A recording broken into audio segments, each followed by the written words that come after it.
They merged with Fiserv, and he became CEO of that, and that became extremely successful. I was in Milwaukee. I guess they had the Milwaukee Arena, and where we had some good success and some good speeches.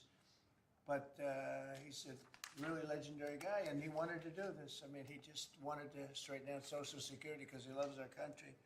And what he's done in a few months is amazing. Almost 60 million American seniors rely on Social Security for peace of mind and a life of dignity and retirement. These Americans paid into the system, and they deserve leaders in Washington who are going to protect the benefits they've had and protect Social Security. Under Biden, Social Security went down like nobody's ever seen it, deteriorated. There's never been anything like it. The 4 years of Biden were very, very destructive. It couldn't have gone on much longer. Social Security was going to be destroyed. It was being destroyed. The average call wait time reached an all-time high of more than 42 minutes. Field office wait times were at 32 minutes, which is unheard of, and the disability claims backlog was the longest ever in recorded history. In other words, it was run just like the country was run. It was run really badly. But I'm pleased to report that under our leadership, and Frank in particular, the changes he's made and what he's done is sort of a miracle. Sort of like what happened with the country as a whole. Field office wait times are now down 30% since last year, and it looks like it's going to a total record number. And the record was set in a long time ago when the world was a lot different place. We're gonna beat that record. Call wait times are down 73% while serving twice as many customers per day. The disability claims backlog is down 26%, and seniors now have 24/7 online access to their accounts, which they never had before, whereas under Biden, the website was down 29 hours a week for maintenance purposes. It was essentially not open very much. They were always maintaining it, but they didn't know what the hell they were doing. They had a person running that had no idea what they were doing. Among my very first acts was to order all government employees to return to the office or be removed from the job, which means our Social Security offices are now open for full business hours 5 days a week. So unlike being shut down all the time, we're open at record levels also. We're making it really great for the people that want and demand Social Security, and they paid into the system. They deserve it. Last month, I signed one big, beautiful bill and allowed no tax on Social Security for our great seniors, okay? So how's that? Not bad, right? No tax on Social Security for our seniors. And to protect our benefits, we've already kicked nearly 275,000 illegal aliens off of the Social Security system. These are people, many of them have already left the country, and yet we were sending them checks all the time. And 275,000, and that number is now even larger than that, frankly. It's an unbelievable job. And what that's doing is making the system strong. It's making it strong. Biden never kicked anybody off. Everybody joined. And we're carrying out historic deportations to remove many more illegals committing Social Security fraud. It's the Social Security fraud that was taking place at levels that nobody's ever seen. We cleared 12.4 million names listed in the Social Security database over 120 years of age. Think of that. So we had 12.4 million names where they were over 120 years old. Is that right? That's a hell of a statement. I have a feeling, Dan, that's not really really didn't happen, did it? So you have 12.4 million names listed in the Social Security database that were over 120 years of age, meaning you were breaking records, because I've never heard of anybody at 125. There were nearly 135,000 people listed who were over 160 years old, and in some cases getting payments. So somebody's getting those payments, and we're after that. We're also fighting the menace of inflation to make life more affordable for American seniors, and we've ended Biden's inflation nightmare. So we had the worst inflation in the history of our country, and now our inflation is down to a perfect number, a beautiful number, hardly any at all. and yet our country's taking in tens of billions of dollars and trillions of dollars, actually trillions of dollars in tariffs. You know all about it. It's been amazing. They say, why are we taking in so much money? Last week they found $29 billion and they couldn't figure out where it came from. I said, check the tariff shelf. And they said, how did you know that's where it came from? We're taking in billions and even trillions of dollars in tariffs paid by other countries who, frankly, were taking advantage of us for many, many years. And they were doing that to us, but our people didn't know it. We didn't have smart business people. We've ended Biden's inflation nightmare and came in below expectations. And yet, again, this past month, we set records. Gasoline prices are way down, and really dramatically, as everybody knows. And energy prices have been going down, other than in certain states where you have Democrat-run states where they put windmills all over the place. Anytime you see a windmill, you'll say, well, they have bad energy costs. It's happening in New Jersey. I saw that there's a revolution going on in New Jersey. They closed up a nuclear power plant, and they're raising electricity rates by 21, 22, and 28%, something like that. And you're going to have a new governor in New Jersey. I'll tell you what, you have a good man running in the Republican Party. He'll get them down. But what they've done is they've killed so many good sources of energy for very expensive windmills and lots of other things that don't work. 401ks and retirement accounts are soaring, and the stock market is setting record highs. Almost every day we're going record highs, and yet we're taking in hundreds of billions of dollars in tariffs. So it's turned out that Trump was right and they were wrong. Few smart people knew what was going to happen. Few of us were right. So we're going to keep the fighting going. We're going to make America's seniors every single day. We're going to fight for them. We're going to make them richer, better, stronger in so many different ways. But Social Security is like pretty much the one that we think about, and we love it, and we love what's happening with it. And it's going to be good for 90 years and beyond. Again, you were given only a short period of time. Social Security was supposed to be like down. Had they won the election, Social Security would have defaulted during Biden or Kamala's election, whoever they so chose. Two beauties. And now what I'd like to do is ask Frank to say a few words. Again, this is a man with a really storied past. He's one of the most successful anywhere in the world. What he did at J.P. Morgan Chase and what he did for Henry Kravis and all of the others are like legendary stories. And he just wanted to do this. He's making about a tiny fraction, I would say, a tiny fraction of what you used to make. But he didn't care. He wanted to do it. He made a lot of money. And he said, I want to run that system. I want to put it back on track. And he's got unbelievable talent over there. It's like a different place. So, Frank, would you say a few words, please? Sure. Thank you. Is less than 1% tiny fraction, sir? Is that what it is? Less than one? That's a tiny That's fraction. an honor. He's It's an making honor. It is an honor. And I'd like to start off by thanking the president for his tireless effort in running the country and what he's done across the country, meeting every commitment. And, you know, I see it directly in the big, beautiful bill, the opportunity that it's brought to seniors. But his effort on every commitment, delivering against it, and delivering on world peace tirelessly. I'd like to also thank him for my opportunity. You know, he's teasing me, I'm teasing him about the economics of the job. But the reality is to serve 300 million Americans, which is what Social Security serves, is a tremendous honor. And him putting that faith in me and building what I believe, and I think I have a right to say it, is the best leadership team ever assembled in the White House and in the cabinet. So that's my great honor. So I come here and get the opportunity to serve the American public in a manner that I never imagined in my life. And what we found was the opportunity to fix a foundation.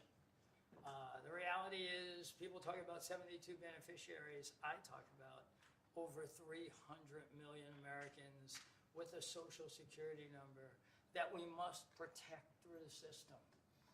you look at what we talk about in eliminating Social Security numbers that were live in the system, they could carry fraud through the whole system.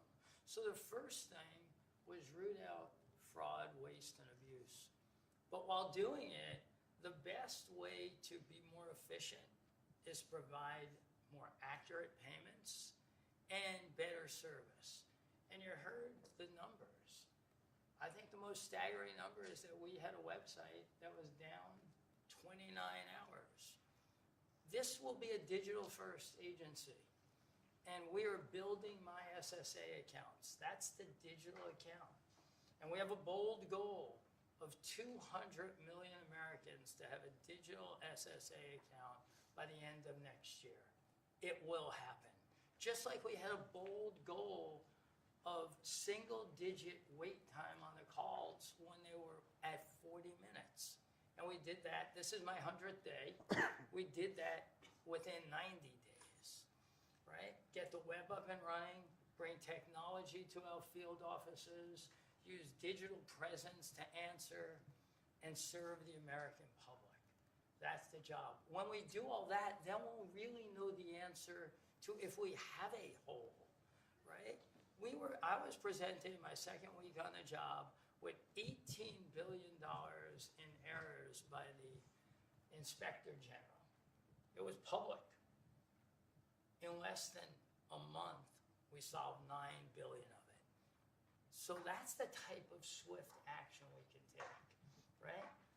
You see the things like the big, beautiful bill for the seniors. You see better digital services. You see field office wait times down. If you make an appointment to have a field office visit, it now happens in 6 minutes. Unprecedented. We are serving more people and delivering more than was ever delivered before in a manner with the highest possible quality, and we've just begun. You should expect this to be a great digital-first agency. My commitment to make this happen is as deep as the President's commitment to make the world a great place. And you see the fabulous job happening here across America and what he's doing in the world. You should expect Social Security, just like the President. I thank him for making America great again. It's happening. Social Security will be great again. You have my commitment. Thank you, Mr. President. Thank you very much. President. I'm going to sign the new proclamation, please. Sir, this is a proclamation both commemorating the 90th anniversary of the Social Security Act, the signing of the Social Security Act, and also the incredible accomplishments of your administration, fixing and promoting and safeguarding Social Security. And it also obviously mentions the fact that as part of the One Big Beautiful Bill, a vast majority of our senior citizens are no longer paying taxes on their Social Security benefits, as you promised in your campaign and as you delivered for the American people. That's a big factor, isn't it? Yes, sir. That's great. I think they're very happy about it, too. They're very happy about a lot of things. Good job, Frank. Thank you, sir. And Frank has brought with him some of the most talented people in business, and that were making, again, they're making a lot of money, but they made a lot of money. They had money they didn't have to make anymore, and they just want to do this. They want to have our country become strong and good, and that's what's happening. And we're doing that in a lot of locations, a lot of areas. You deal with some of the people that are commissioners, that are secretaries of state, of secretaries of treasury and commerce, people that were really, really successful people. And they gave all that up to make a very small amount of money. They don't even consider it a fraction. You say 1%, less than 1%. That's pretty good. That's a big pay cut. But Frank is one of the most outstanding of all. His career has been incredible, and you just have to look at what happened at J.P. Morgan Chase and look at what happened with First Data. First Data was the biggest company of its kind in the world, but it was not going to make it. He went in, and it became a tremendous success. It merged into another company, and he became the head of that company. Then he said, let me go save Social Security. Because as big as that stuff is, it's small potatoes compared in terms of numbers, right? In terms of numbers, these are big numbers. Government numbers are big numbers. So I want to thank everybody for being here, but I'm really proud of you, Frank. And here's your proclamation, and let's take a look at what that looks like. Signed by the human hand. For a change. That's good, right? Do you have any questions for Mr. Frank? President, How about questions for Frank? Mr. President, For Mr. Frank, President, yes, on Social Security. please. first and foremost, this was a major campaign promise that you had. 2023 was one of the first Agenda 47s that you put out. It was titled, "We Must Protect Medicare Right. and Social Security." Why was this important for both of you to get done, and given the fact that it will impact millions of lives? Well, it was very important to me because I knew how Social Security, I've been hearing about it for years, long before I came to office, that it was really going to die very shortly. And I had to put somebody outstanding in, and we were talking, I was talking to him on a business sense once, and I said, this guy's amazing. And he said, I'd love to help you with Social Security because it's sort of what he does. You know, he takes troubled entities and turns them around. And he did some of the biggest messes in the world, and Social Security in a certain way, I guess, you know, you reported it all the time. In 4 or 5 years, it's going to go bust, but not anymore, it's not. And he's got it turned around so well. The proclamation helps. All of the things we've done help. And he's finding such tremendous fraud where we have illegal aliens. We have people that don't even exist on Social Security now. They don't exist. And what it does, it makes it totally secure and powerful for the people that are on it and need it. And we're very proud of the job he's done, one of the best. Mr. Kara President. Castro from Lindell TV. How are you today, sir?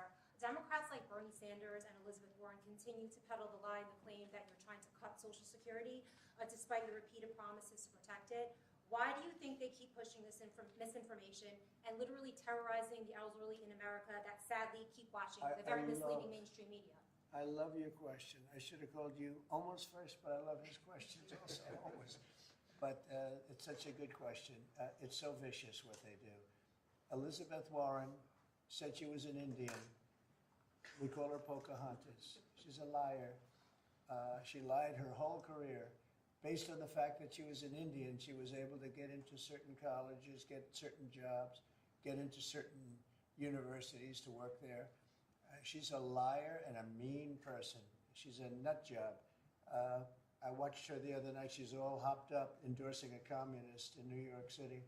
And she was all excited and jumping up and down. She's got to take a drug test. She really does. She's got to take a drug test. There's no way somebody can act that way and be normal.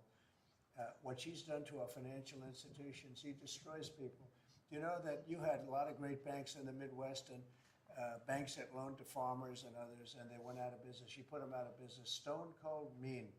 Banks that were open 150 years, family banks that supplied the farmers and manufacturers and others, and she put them out of business. She's a mean, horrible human being. Bernie Sanders is Bernie Sanders. I don't mind him so much. He's just a liberal guy, very liberal guy. He's a wacky guy. He's still sharp. I got to tell you, you know, he's 86 or 87 or something.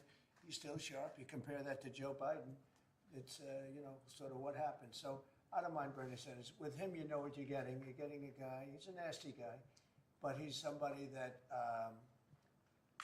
I don't know if I call it a fastball, but he's able to throw the ball pretty well. He's okay. I watched him the other day. He was totally on the opposite side of things. I will say this, the biggest issue right now, and an issue that's really taken hold, is crime, stopping crime in the cities, and the Democrats are fighting the stopping of crime. So I think that's like men playing in women's sports is okay, or transgender for everybody okay. But this is a bigger issue. This is the biggest of all issues. Crime is rampant in D.C. It's rampant in our generally blue-run cities. And they've got to do something about it, or they're never going to win another election. And instead of calling me a dictator, they like to say Trump's a dictator. Trump's a dictator. Well, I had calls from many, many friends, including Democrats. I have a lot of Democrat friends, but they're normal people. And they were thanking me so much for what I'm doing in D.C. They feel so safe already. And, you know, at the border, we had 0 people come in, and this is done by a liberal group. They're the people that do it. I have nothing to do with it. 0 people in 3 months. We had 0, 0, and 0 for 3 months. And last year we had millions of people pouring in from all countries, from jails, from drug addicts, gang members, drug dealers by the thousands and thousands. 11,888 murderers, half of whom committed more than one murder. They flowed into our country, and for the last 3 months we had none. And I didn't get, remember when Joe Biden used to always go, I need legislation, I had no legislation. I just said, we're closing the borders, and the whole world understood it because they respect your country again. They really respect this country again. They didn't respect it. When he said it, it didn't mean anything. But now they know it meant a lot. And Mexico does what we tell them to do, and Canada does what we tell them to do, because we have the two borders. We have the northern border, southern border, and they were both horrible. But now it's some people say it's a miracle. Well, what Frank has done with Social Security also is something very special. But what we're doing with crime, which will be your next question, I guess, that's because everyone's they're afraid. Half of the people here, maybe all of the people here, most of you live in D.C., you are petrified to go out, and you're liberal, and if you're liberal, you're going to have to change. You're Democrats, you're going to have to change your ways. So we will have crime under control very shortly in D.C., but they're record numbers, and sadly, what I guess the mayor did, but whoever it was, they asked the numbers to be fudged so that it would show less crime than the fact. The fact is, it's worse than it's ever been, and we will have it just like we did at the border, where the borders are totally in great shape right now, the best ever, record-setting shape. We'll have the crime situation solved in D.C. very soon. And we're also going to beautify the city. We have a beautiful city, but you can't have graffiti, and you can't have roads with potholes, and you can't have the medians, the dividers in the roads falling down on the street. We're going to be beautifying the city, making it really beautiful. We're going to be getting the criminals the hell out of here. We don't want the criminals in Washington, D.C. Mr. President, one on your Putin meeting and then one on D.C. crime. Are you prepared to offer Vladimir Putin access to rare minerals to incentivize him to end the war? We're going to see what happens with our meeting. We have a big meeting. It's going to be, I think, very important for Russia, and it's going to be very important for us, and important for us only that we're going to save a lot of lives. Look, we have, we're not paying any money, as you know, to Ukraine. We're supplying equipment. We're being paid 100% plus for that equipment by NATO. And I got NATO up from 2% to 5% of GDP. They now have billions of dollars. NATO is a very rich group of countries, and we make the best military equipment anywhere in the world by far. And they're buying our equipment, and they're paying 100% for the equipment, 100%. In fact, they owe us about $2 billion now. They're going to send a check. Another one was sent recently for $1 billion. So we're not spending any money anymore. Biden gave them $350 billion, got nothing for it. And if you look, and by the way, we also signed a rare earth deal where we get, years of rare earth to get our money back, the money we spent. But what I'm really doing this for is to save thousands of soldiers a week. You have Russian soldiers, you have Ukrainian soldiers, and then you'll have missiles dropped into various cities and towns in Ukraine. And they're losing last week they lost 7,251 people, mostly soldiers, Russian and Ukrainian soldiers. I'm doing it for that reason. We have a meeting with President Putin tomorrow.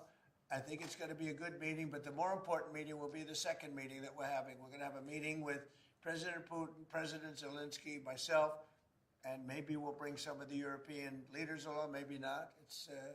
I don't know that it's going to be very important. We're going to see what happens. And I think President Putin will make peace. I think President Zelensky will make peace. We'll see if they can get along. And if they can, it'll be great. I've solved 6 wars in the last 6 months, a little more than 6 months now. And I'm very proud of it. I thought the easiest one would be this one. It's actually the most difficult. We had one war raging, as you know, for 37 years. One in the Congo with Rwanda was raging for 31 years. We solved 6 of them, made peace, not just solved them, we made peace. If you look at Pakistan and India, planes were being knocked out of the air. 6 or 7 planes came down. They were ready to go. Maybe nuclear, we solved that. I thought this would be maybe an easier one. It never made sense, this war. It would have never happened when I was president. If I were president, this war would have never happened. But millions of people have been killed. And I'm there for one reason, to see if I can solve. This was Biden's war. This isn't my war. I want to see if I can stop the killing. Yeah. But rare earths, do you plan to offer him access to that at all? We have great rare earth. We made that as payment for all of the money that we've spent so foolishly in Ukraine. We spent $350 billion. Now Europe spent $1 billion. That's a lot of money. They spent $100 billion. That's a lot of money. But we shouldn't be spending a lot more money than them, and they understand that. And I think that's maybe why we're not spending money anymore. We're not spending any money.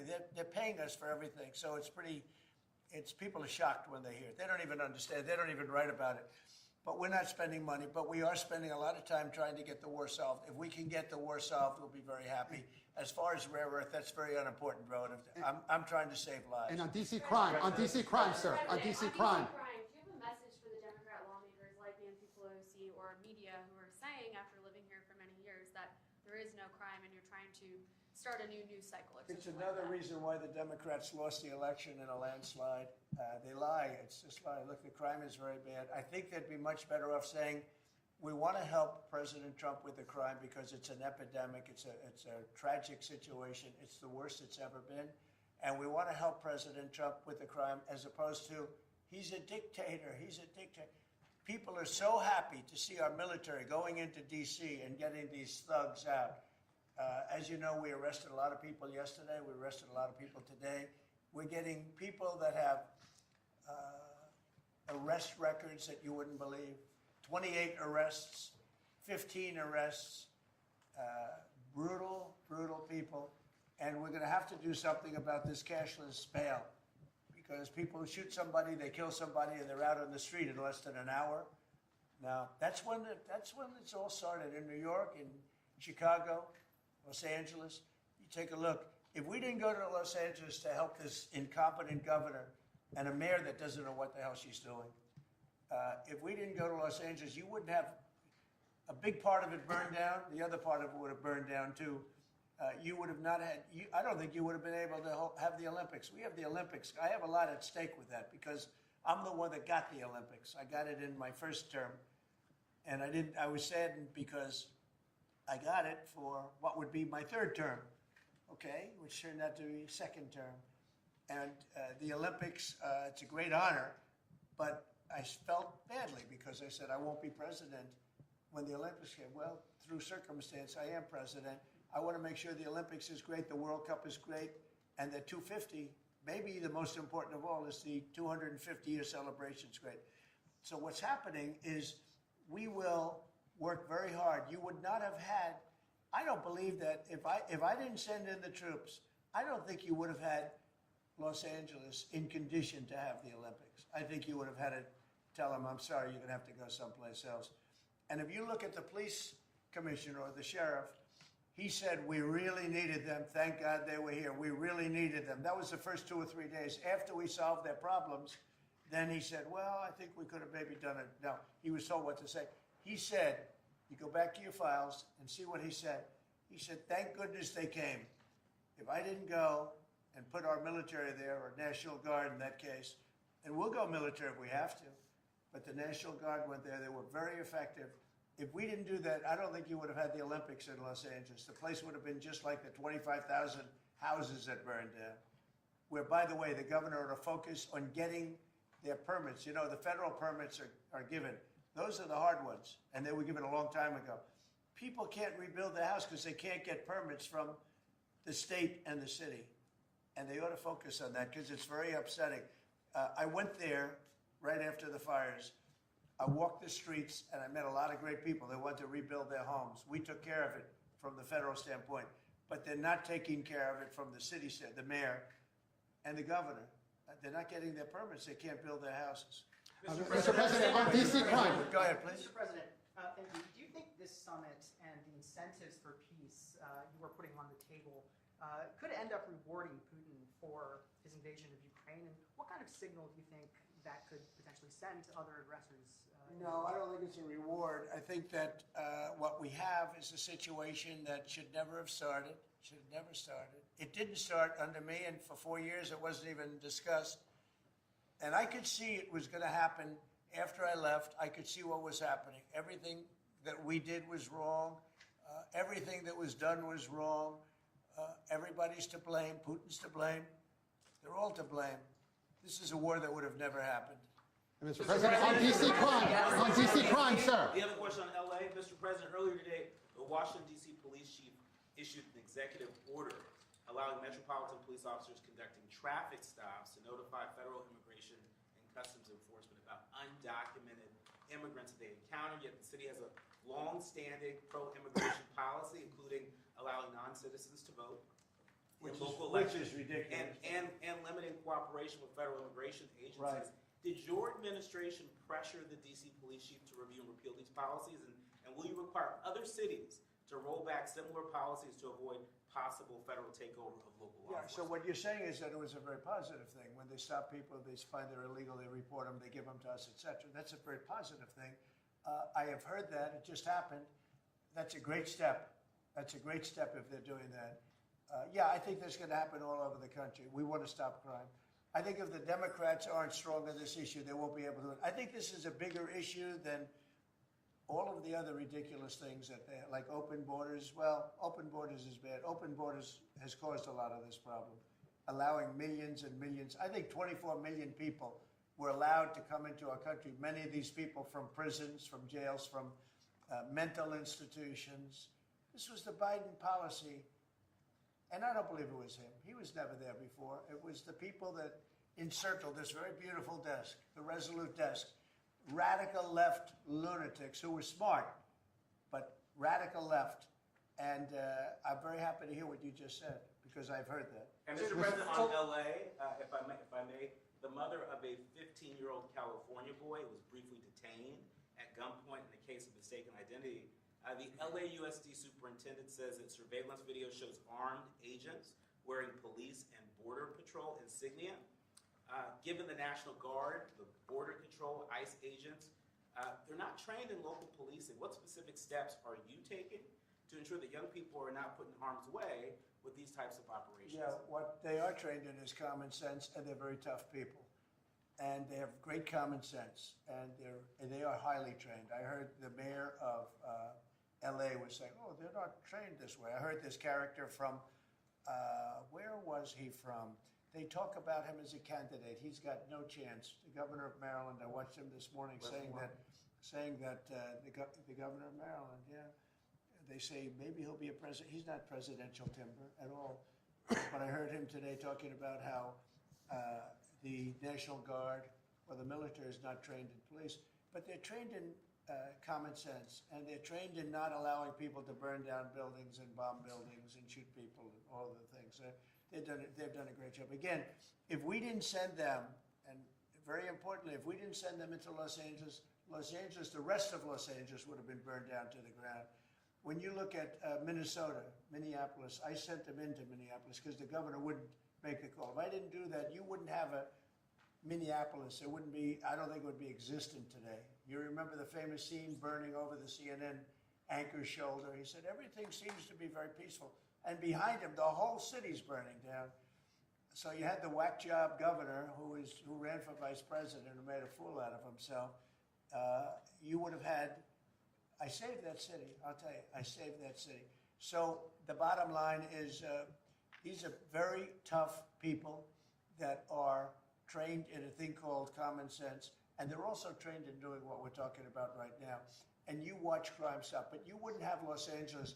It wouldn't be existent today. We would have had to cancel the Olympics if I let that go on. Mr. President, are you concerned at all, Mr. President?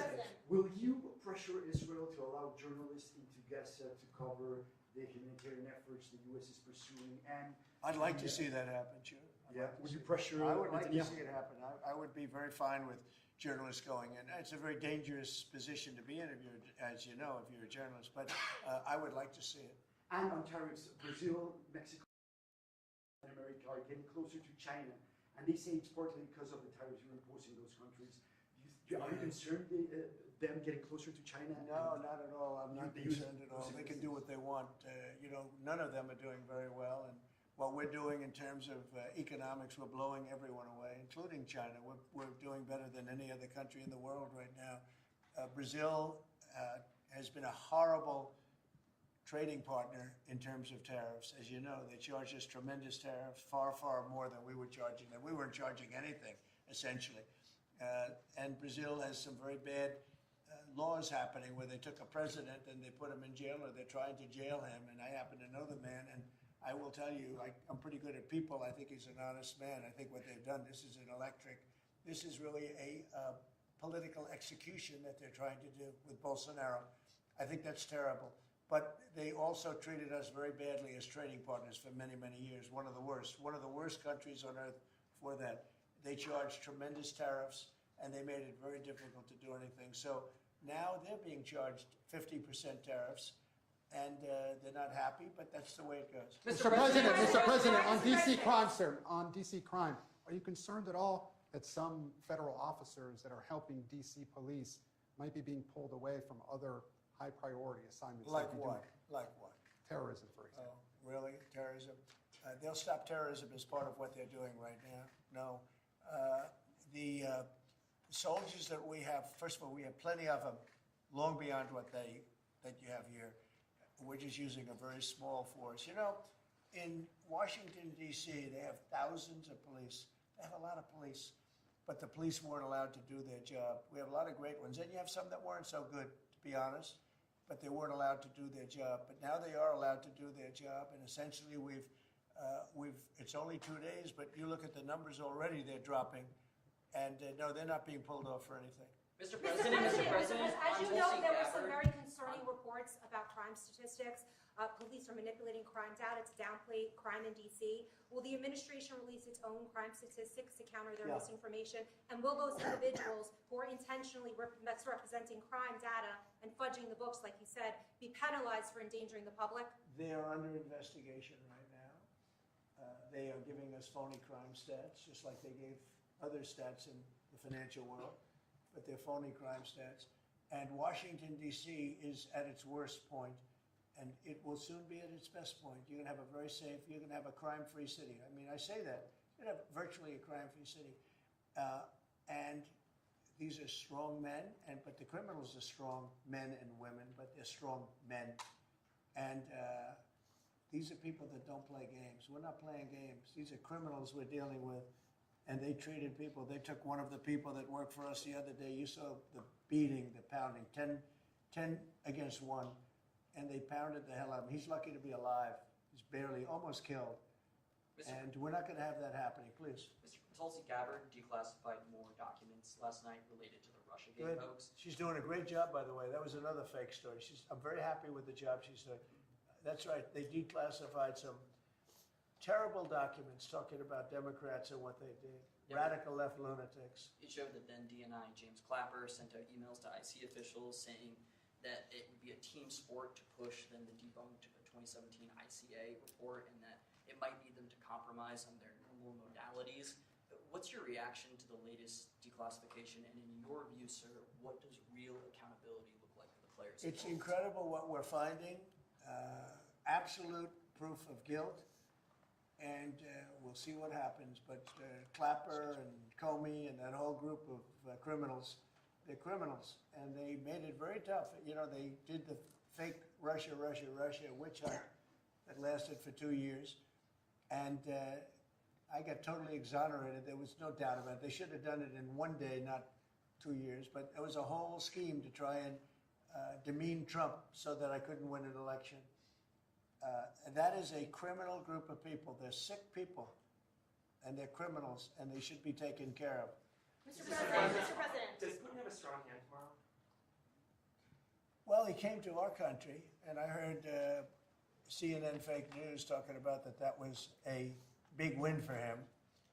Normally, he would say the opposite, but they said, oh, it's a big win that he came here. Normally, he would say the opposite, he came here. I think that President Putin would like to see a deal. I think if I weren't president, he would take over all of Ukraine. It's a war that should have never happened. Do you plan, Mr. President. If I weren't president, in my opinion, he would much rather take over all of Ukraine. But I am president, and he's not going to mess around with me. Mr. I President, agree with the tarmac. on Russia, Mr. President, would you support or agree to reducing NATO troops in Europe, in countries like Poland, in order to get Russia to agree to a peace deal? That hasn't been put before me, and I'll think about that for later, but it has not been put before me. Go ahead. Is anything less than an unconditional and immediate ceasefire a victory for the U.S.? Tomorrow? Yes. Well, tomorrow we'll see. I say, I don't know where that comes from. Sort of not a good question. I would say that tomorrow, all I want to do is set the table for the next meeting, which should happen shortly. I'd like to see it happen very quickly, very shortly after this meeting. I'd like to see it actually happen maybe in Alaska, where we just stay because it's so much easier.